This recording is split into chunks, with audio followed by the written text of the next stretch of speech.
મિત્રો સાળંગપુર ધામથી આપણે બાપુ વધારે છે ને ભુજ જઈ રહ્યા છે પદયાત્રા સાળંગપુરથી.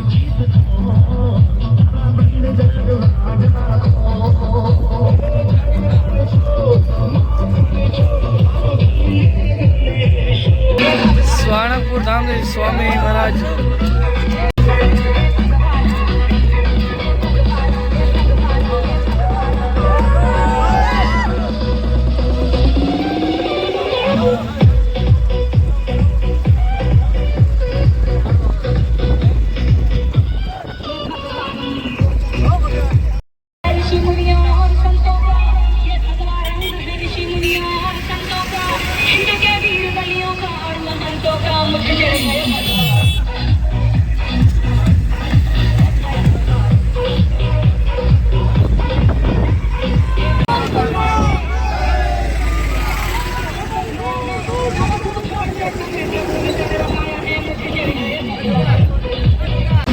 મિત્રો આ સંઘ સાળંગપુર ધામથી નીકળે અને ભુજ જઈ રહ્યા છે.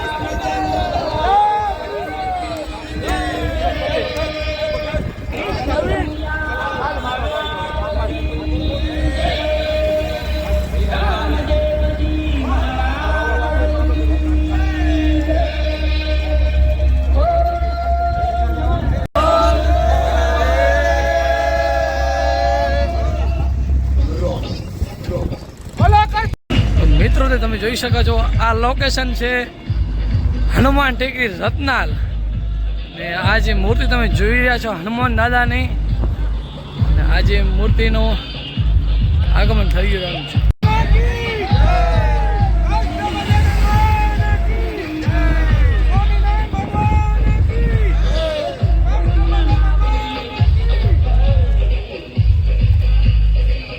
મસ્ત સરસ મજાની મૂર્તિ થઈ ગઈ છે જોરદાર.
આપણે અંજાર સચિદાનંદ નજીક આપણે બાજુમાંથી પણ મારાશ્રી કાર્યક્રમમાં મારાશ્રી નાનું બાજુ લઈ આવતા હનુમાનજી વાળો અને બાકીના આપણે મંડપમાં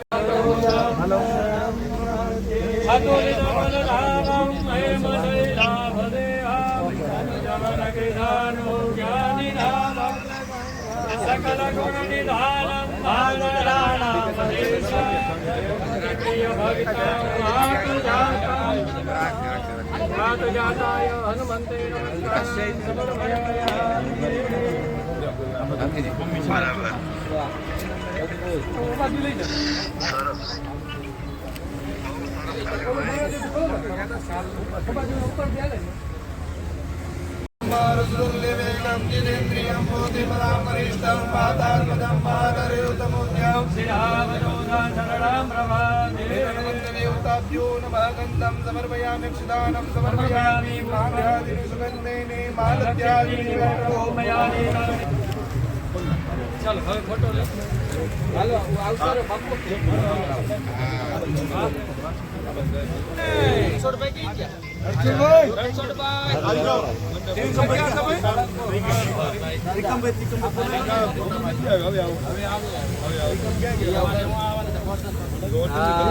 વૃંદાવનમાં છે ને એ જ રીતે બનાવે.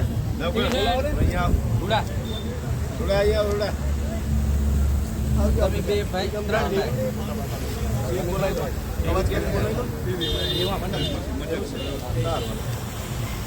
ભારત માતા કી જય. હાલો હવે બાકી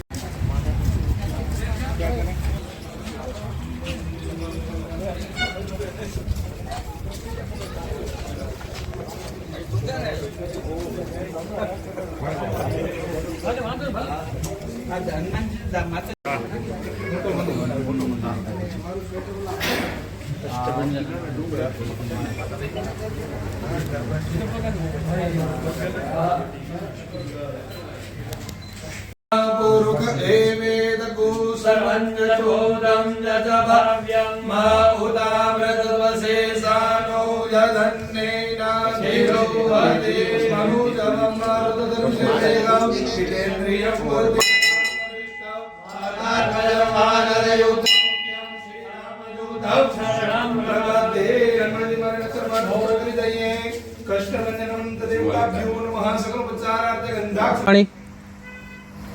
ડીકે સ્વામીનું સન્માન કરશે. ત્યારબાદ ગોપીનાથ સ્વામી ગઢડાથી પધારે છે. એમનું સન્માન રૂલાભાઈ અર્જણભાઈ ભગત. એમના સન્માન માટે હું હર્ષભાઈને વિનંતી કરીશ કે ભરત ભગતનું સન્માન કરે. ભરત ભગત આગળ આવશે અને ત્યારબાદ આપણા હનુમાન મંદિરના પૂજારી કમલેશ મહારાજના સન્માન માટે પ્રસંગે ઉપસ્થિત પરમ વંદનીય પૂજ્ય સંતો નું નામ છે, જેના પરચા છે, એ સાળંગપુર ધામ દરેક કલિકાલ યુગમાં મનુષ્ય સપનું લઈને જાય, પોતાની અપેક્ષા લઈને જાય અને એ સપનાઓ પૂર્ણ કરે. એ સાળંગપુર ના કરતા હરતા ધરતા સ્વામીજી આપણા આંગણે જ્યારે પધાર્યા છે ત્યારે હું હૃદયપૂર્વકનું સ્વાગત કરું છું. એવું જ કચ્છમાં નામ આપણા રસિક સમાજનું જેણે ઉજાગર કર્યું છે એવા આપણા સૌના ગુરુવર્ય પરમ વંદનીય તિકમદાસજી બાપુ, એવા જ આપણા પરમ વંદનીય પૂજ્યપાદ ભગવાનદાસજી બાપુ, રત્નાલના સૌ મંદિરના મહંતશ્રીઓ, દિલીપ મહારાજ, કમલેશ મહારાજ, રાજુ મહારાજ ની સાથે પધારેલા સૌ સંતો, મારા મોટા ભાઈ જીવાભાઈ, ધાણેટીના પૂર્વ સરપંચ ભાઈ શ્રી વાઘજીભાઈ અને સૌ પધારેલા ભાઈઓ અને બહેનો. શ્રી રામચંદ્ર ભગવાન કી, શ્રી દ્વારિકાધીશ કી, શ્રી કાષ્ટભંજન દેવ કી. વાલા વાલા કષ્ટભંજન દાદાના સાનિધ્યમાં બહુ અદ્ભુત અને સુંદર પ્રસંગ. હનુમાનજી મહારાજની 27 ફૂટની ઊંચી મૂર્તિનું અનાવરણ. એમના યજમાન કયો, કરતા હરતા કયો, જે કયો તે આખા ગુજરાતમાં વાસણભાઈ આહિરનું નામ એટલે લગભગ પ્રસિદ્ધ છે. મને ખ્યાલ છે કે સંસદ સભા હોય તો ભલે ને વિધાનસભા હોય તો ભલે આયરનો દીકરો આ જ ડ્રેસમાં બેહે.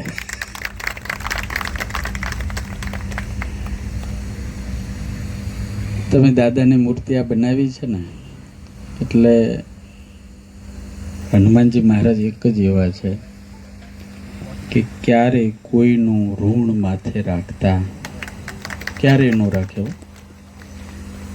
એને રામનું ઋણ ન રાખ્યું તો આપણું હું લેવા રાખે. એને છે ને કોઈનો હાથ માથે રહે ને એવું એને ગમતું જ નથી. એટલે આનું જુઓ તમે કેવું ફળ મળે. જોકે તમારે કાંઈ ખામી જ નથી, એણે જ આપ્યું છે. પણ અદ્ભુત આ સરસ મજાનો પ્રસંગ છે. આનંદ એક વાતનો બહુ થયો કે આ ગામ એટલું બધું સંપવાળું છે, એટલું બધું ડાહ્યું છે, એટલું બધું સમજદાર છે. ગામમાં જ હાહર્યું ને ગામમાં જ પીર્યું છે. એટલે રિહામણા થાય તો જાય ક્યાં? તમારા ગામમાં તમે પુરુષો એટલે બધા ભાગ્યશાળી છો, ક્યારેય રોટલા હાથે ગળવાના તો આવે જ નહીં. બાકી તો ઉપાધિનો ભાર નહીં. બાયુને સમજાવી એટલે એમાંય આય રાણી. એટલે તો તમે બહુ ભાગ્યશાળી છો બધા. એટલે એક જ દિવસે નામ પડે અને એક જ દિવસે પરણેતર થાય. તમે તો મારા બાપ દ્વારિકાધીશના વંશજો કહેવા. કાળજો ઠાકર.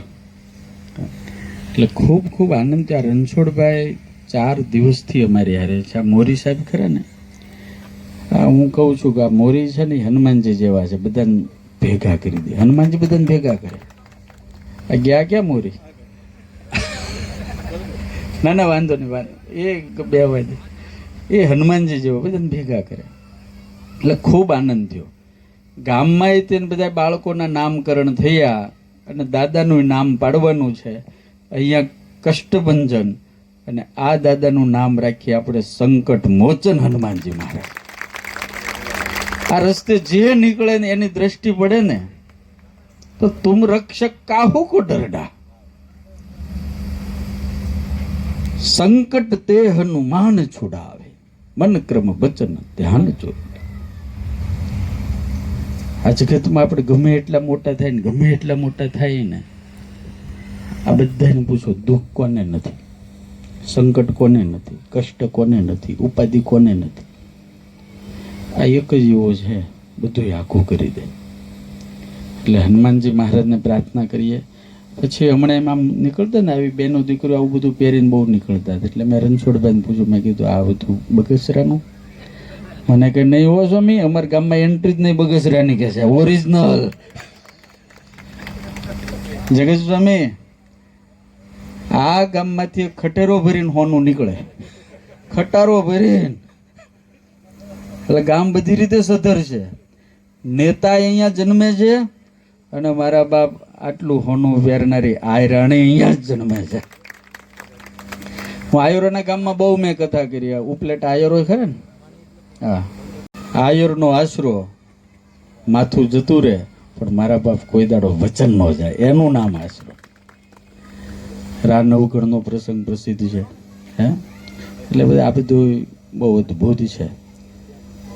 વસુદેવજીને પોતાનો છોકરો બચાવવો હતો ને, કવિ કાગે લખ્યું, તમે એનો ઇતિહાસ સાંભળો કે મોટી મોટી મેડીઓની હાંકળો અડધી રાતે વસુદેવે ખખડાવી હતી, મારા છોકરાને રાખો કરજો. એટલે તમને તો જેટલા વંદન કરીએ એટલા ઓછા. આ બધા 2 દાડા પહેલા રણછોડભાઈ ને અમે બધા ત્યાં ભેગા થયા હતા. બધા બહુ દરબારો હતા. મેં 2 વાત કરી. મેં કીધું 2 વસ્તુથી તમે આઘા રહો ને તો કાયમ સુખી થાવ. એક તો દારૂ અને બીજો જુગાર. જુગારથી પાંડવો બરબાદ થયા, દારૂથી યાદવો બરબાદ થયા. આ 2 વસ્તુથી જો આ આજનો યુવાન દૂર રહે ને તો દુનિયામાં ક્યાંય પાછો ન પડે. એટલે ભગવાનને પ્રાર્થના કરીએ કે આ ગામ બહુ સારું છે. રત્નાલ નામ છે એટલે અહીંયા રત્નો જ નકરા પ્રગટ થાય છે. અમારા રણછોડભાઈ કહેતા હતા, અમારા આખા કચ્છમાં એક કહેવત છે, કોઈને નેતા થવું હોય તો રત્નાલમાં જન્મ લેવો પડે. ને રાજકારણી ન કહેવાય પણ રાજપુરુષ ચોક્કસ કહેવાય. રાજકારણી કોને કહેવાય ખબર છે? કારણ વગર કોઈ દાડ હાથ ન મિલાવે એનું નામ રાજકારણી. રાજપુરુષ કોને કહેવાય ખબર છે? કોઈ પણ કારણ ન હોય દરવાજે જઈને ઊભો રહે કે ભાઈ કામ હોય કે જે, એનું નામ રાજપુરુષ કહેવાય. અને આવા રાજપુરુષો આપણા ગુજરાતમાં ઘણાય છે અને ઘણાય ઓલાય છે. એટલે તમે આ ગામ ભાગ્યશાળી છે કે આવા સારા માણસો મળ્યા છે. સારા માણસો મળ્યા એટલે ગામને સારી વ્યવસ્થા મળી છે. ખૂબ ખૂબ ભગવાનને પ્રાર્થના કરીએ કે તમારા ગામનો સમ કાયમ જળવાઈ રહે, કાયમ જળવાઈ રહે. અને મને રણછોડભાઈ કહેતા હતા કે અમારા ગામમાં એક કહેવત છે કે ગાય અને બાય કરમ ફૂટે તો અમારા ગામ બહાર જાય. એવું મને બધું કહેતા હતા. તમારા ગામની હિસ્ટ્રીઓ ઓલા ભાઈ હું કહી ગયા બીજા કોક મારે હારે નારે હાલતા હતા. એટલે બહુ સારો રિવાજ છે. આવો ને આવો કાયમ રાખજો. આજની નવી પેઢીને પણ કહું કાયમ રાખજો, એટલે તમારું ભવિષ્ય કાયમ ઉજળું ને ઉજળું રહે એવી કષ્ટભંજન દેવ હનુમાન દાદાના ચરણોમાં પ્રાર્થના કરું. બોલો સ્વામિનારાયણ ભગવાન શ્રી કષ્ટભંજન.